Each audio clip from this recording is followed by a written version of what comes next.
It's so confusing sometimes to be a girl. In the fast-paced world of hospitality, one woman has carved a path defined by resilience, authenticity, and impact. Meet Dolores Campuzano Pignatello, Executive Director of Meetings and Events at the Cosmopolitan of Las Vegas. Her journey reveals what it truly means to lead with both heart and strength. Yeah, I don't know if you like me. Sometimes I think you might. My name is Dolores Campuzano Pignatello. I am the Executive Director of Meeting and Events, as well as the Food and Beverage Program inside the Chelsea concert venue at the Cosmopolitan of Las Vegas. Sometimes I think I might hate you. Maybe you just want to be me. You always say let's go out. Dolores' story begins in the heart of hospitality, Disney World, and unfolds across some of Las Vegas's most iconic resorts. I graduated UNLV as a hospitality major, and that brought my career to Walt Disney World in Orlando, where I started my meeting and events career. That's really where it all started. From there, I came back to Las Vegas, worked for resorts such as Bellagio, Mandalay Bay, Mirage, and now I'm here at the Cosmopolitan Las Vegas. Some of the pivotal moments of my career were probably my move from Mandalay Bay to Mirage was definitely a moment of growth for me. I went from being a manager to a director.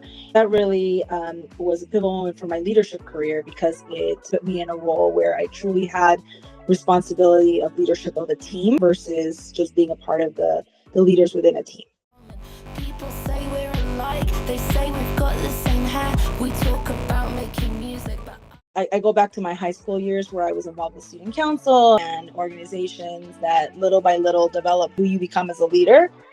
My family was a big pivotal part of that. My mom specifically always pushed me to be involved and be a leader, but make sure that we continue in the path of finishing whatever we started. So that leadership really started there. failing and you can't tell what you're feeling. I think I know how you feel. Servant, leadership, team mentality, and diversity being at the core of my leadership. It's so confusing sometimes to be a girl.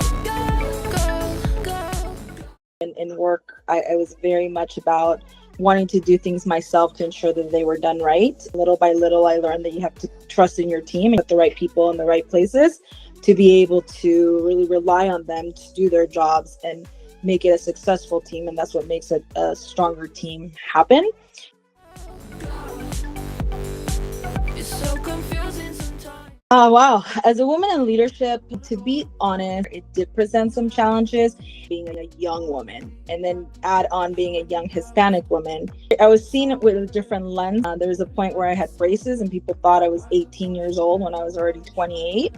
So it was definitely challenging. But when you are up against something like that, you have to really prove to everyone your worth, your ability, your value in the team. I made it kind of a mission to kind of prove to people that I belong there. And so I took the challenge that was given to me and just turned it into an opportunity, which I've been able to do and really succeed at.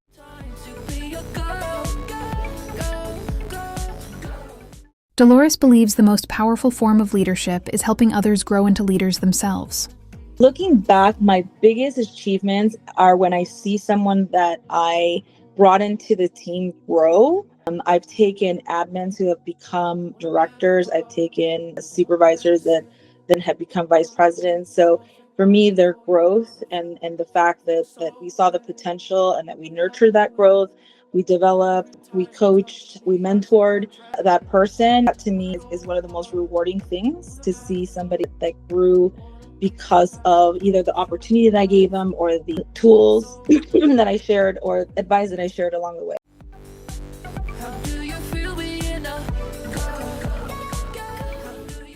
I actually sit on the culture board for our company and I oversee culture at our property.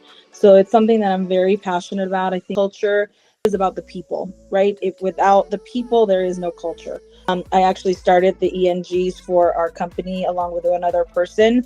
And so our ENGs are our employee network groups that really help in bringing people together, whether it's through their diverse culture, their gender, where they graduated from, what they're studying. All of these things to me are part of who we are. And so this one of the things that I'm proudest of and that I've made the most impact in our company is the culture.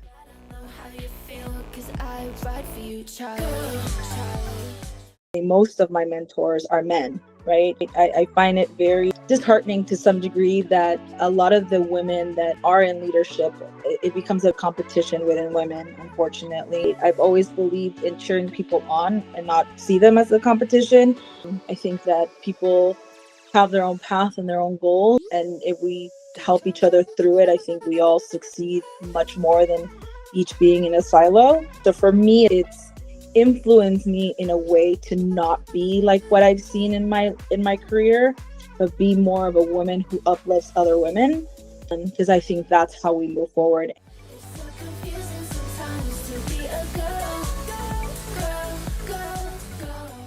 Her advice to aspiring women leaders is grounded in authenticity and resilience. Number one thing I will tell anyone that will listen is be yourself. Don't let others influence who you are, how you treat people, how you think. I think that anybody should be a sponge, but then absorb the good and understand the bad, but don't necessarily absorb the bad. Really just maintain who you are as a core, because I can only say that I've gotten to where I am because I am who I am. Be very open to feedback and understand how you come across. So be yourself, but really then also take feedback and do what you need to do with that as well to better yourself without changing necessarily who you are as a whole. Dolores' story reminds us that leadership isn't about power. It's about purpose, people, and the kind of legacy we leave behind.